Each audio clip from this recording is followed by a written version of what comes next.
ਸਤਿ ਸ਼੍ਰੀ ਅਕਾਲ। ਮੈਂ ਮਮਤਾ ਖੁਰਾਨਾ 7ਵੀਂ ਦੀ ਪੰਜਾਬੀ ਦੀ ਜਮਾਤ ਵਿੱਚ ਤੁਹਾਡਾ ਸਵਾਗਤ ਕਰਦੀ ਹਾਂ।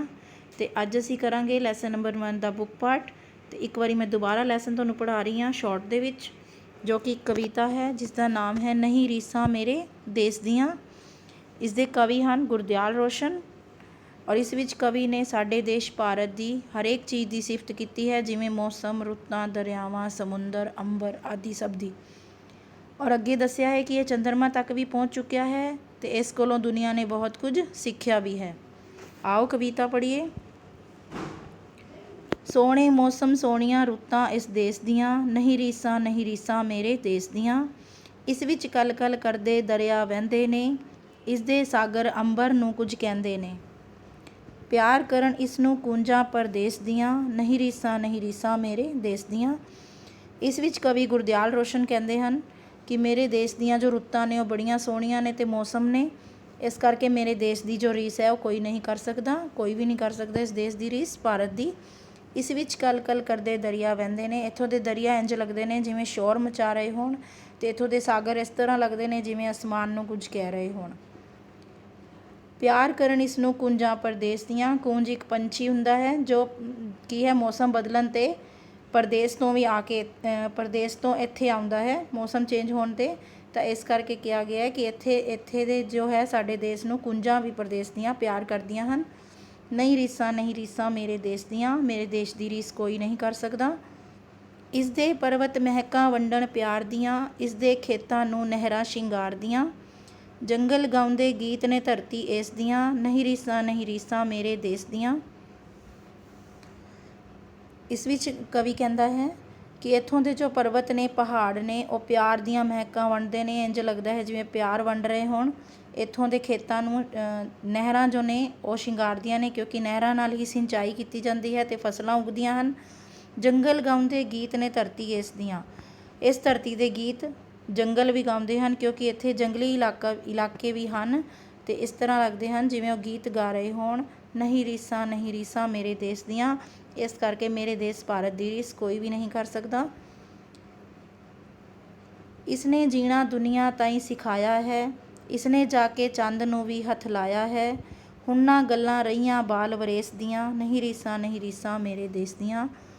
ਅੱਗੇ ਕਵੀ ਕਹਿੰਦਾ ਹੈ ਕਿ ਇਸਨੇ ਤਾਂ ਦੁਨੀਆ ਨੂੰ ਵੀ ਜੀਣਾ ਸਿਖਾਇਆ ਹੈ ਅਤੇ ਸਾਡਾ ਦੇਸ਼ ਜੋ ਹੈ ਚੰਦਰਮਾ ਤੱਕ ਵੀ ਪਹੁੰਚ ਚੁੱਕਿਆ ਹੈ, ਤੁਹਾਨੂੰ ਪਤਾ ਹੀ ਹੈ। ਹੁਣ ਨਾ ਗੱਲਾਂ ਰਹੀਆਂ ਬਾਲ ਵਰੇਸ ਦੀਆਂ, ਬਾਲ ਵਰੇਸ ਹੁੰਦੀ ਹੈ ਬਚਪਨ ਦੀ ਉਮਰ, ਹੁਣ ਉਹ ਗੱਲਾਂ ਨਹੀਂ ਰਹੀਆਂ ਕਿ ਇਹ ਬਹੁਤ ਤਰੱਕੀ ਕਰ ਚੁੱਕਿਆ ਹੈ ਮੇਰਾ ਦੇਸ਼, ਔਰ ਇਸ ਕਰਕੇ ਮੇਰੇ ਦੇਸ਼ ਦੀ ਰੀਸ ਕੋਈ ਵੀ ਨਹੀਂ ਕਰ ਸਕਦਾ। ਲੱਖ ਵਾਰੀ ਇਸ ਦੇਸ਼ ਤੋਂ ਵਾਰੀ ਜਾਵਾਂ ਮੈਂ, ਇਸ ਅੱਗੇ ਲੱਖ ਵਾਰੀ ਸੀਸ ਝੁਕਾਵਾਂ ਮੈਂ। ਦੁਨੀਆ ਕਰਦੀ ਗੱਲਾਂ ਇਸ ਦੇ ਵੇਸ ਦੀਆਂ, ਨਹੀਂ ਰੀਸਾਂ ਮੇਰੇ ਦੇਸ਼ ਦੀਆਂ। ਇਸ ਪਿਆਰੇ ਦੇ ਵਿੱਚ ਕਵੀ ਕਹਿੰਦਾ ਹੈ ਕਿ ਇਸ ਦੇਸ਼ ਤੋਂ, ਆਪਣੇ ਦੇਸ਼ ਤੋਂ ਮੈਂ ਲੱਖ ਵਾਰੀ ਸਦਕੇ ਜਾਂਦਾ ਹਾਂ, ਵਾਰੀ ਜਾਂਦਾ, ਆਪਣੀ ਜਾਨ ਵੀ ਕੁਰਬਾਨ ਕਰਨ ਨੂੰ ਤਿਆਰ ਹਾਂ। ਇਸ ਅੱਗੇ ਮੈਂ ਵਾਰ ਸ਼ੀਸ਼ ਵੀ ਝੁਕਾਉਂਦਾ ਹਾਂ। ਸ਼ੀਸ਼ ਝੁਕਾਉਣਾ ਮਤਲਬ ਮੱਥਾ ਟੇਕਦਾ ਹਾਂ, ਇਸ ਨੂੰ ਪ੍ਰਣਾਮ ਕਰਦਾ ਹਾਂ। ਦੁਨੀਆ ਕਰਦੀ ਗੱਲਾਂ ਇਸ ਦੇ ਵੇਸ ਦੀਆਂ, ਮੇਰੇ ਦੇਸ਼ ਦਾ ਜੋ ਪਹਿਰਾਵਾ ਹੈ, ਵੇਸ ਮਤਲਬ ਪਹਿਰਾਵਾ ਹੈ, ਉਸ ਦੀਆਂ ਤਾਂ ਸਾਰੇ ਸੰਸਾਰ ਵਿੱਚ ਗੱਲਾਂ ਹਨ, ਇਸ ਕਰਕੇ ਮੇਰੇ ਦੇਸ਼ ਦੀ ਰੀਸ ਕੋਈ ਨਹੀਂ ਕਰ ਸਕਦਾ। ਇਸ ਤਰ੍ਹਾਂ ਗੁਰਦਿਆਲ ਰੋਸ਼ਨ ਨੇ ਇਸ ਕਵਿਤਾ ਦੇ ਜ਼ਰੀਏ ਆਪਣੇ ਦੇਸ਼ ਦੀ ਜੋ ਹੈ ਸਿਫਤ ਕੀਤੀ ਹੈ ਹਰੇਕ ਚੀਜ਼ ਦੀ। ਆਓ ਅਸੀਂ ਬੁੱਕ ਪਾਰਟ ਕਰਦੇ ਹਾਂ ਹੁਣ ਇਹਦਾ।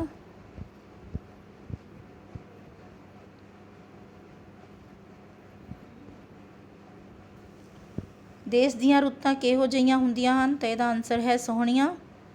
ਕੂੰਜਾਂ ਕਿਸ ਨੂੰ ਕਿਹਾ ਜਾਂਦਾ ਹੈ? ਦੂਜੇ ਦੇਸ਼ ਤੋਂ ਆਉਣ ਵਾਲੇ ਪੰਛੀ ਹੈ ਇੱਕ ਕੂੰਜ, ਉਸ ਨੂੰ ਕਿਹਾ ਜਾਂਦਾ ਹੈ। ਦੇਸ਼ ਦੇ ਪਰਬਤਾਂ ਦੀ ਕੀ ਵਡਿਆਈ ਦੱਸੀ ਗਈ ਹੈ ਕਿ ਇਹ ਪਿਆਰ ਵੰਡਦੇ ਹਨ। ਦੇਸ਼ ਅੱਗੇ ਸੀਸ ਝੁਕਾਉਣ ਦਾ ਕੀ ਭਾਵ ਹੈ? ਆਪਣੇ ਦੇਸ਼ ਨੂੰ ਮਾਣ ਦੇਣਾ। ਕਵਿਤਾ ਵਿੱਚ ਕਿਹੜੇ ਦੇਸ਼ ਦੀ ਪ੍ਰਸ਼ੰਸਾ ਕੀਤੀ ਗਈ ਹੈ? ਭਾਰਤ ਦੀ।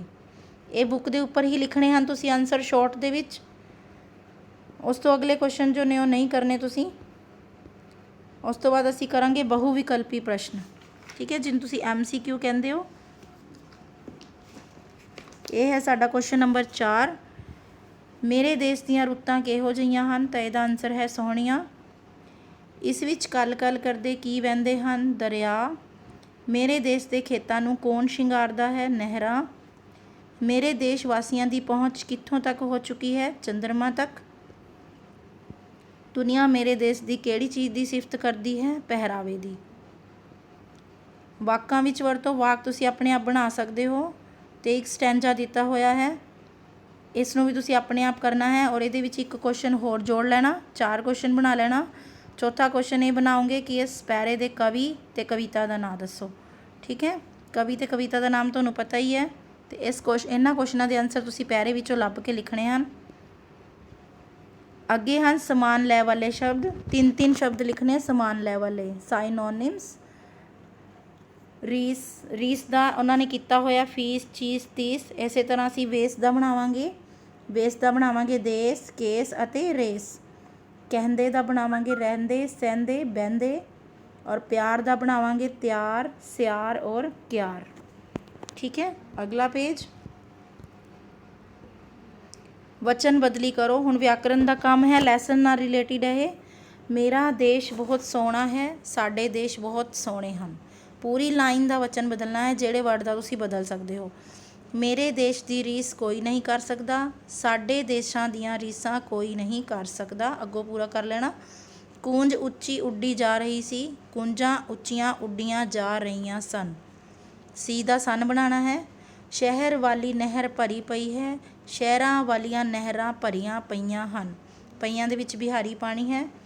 ਬੱਚੇ ਨੇ ਮਿੱਠਾ ਜਿਹਾ ਗੀਤ ਗਾਇਆ, ਬੱਚਿਆਂ ਨੇ ਮਿੱਠੇ ਜਿਹੇ ਗੀਤ ਗਾਏ।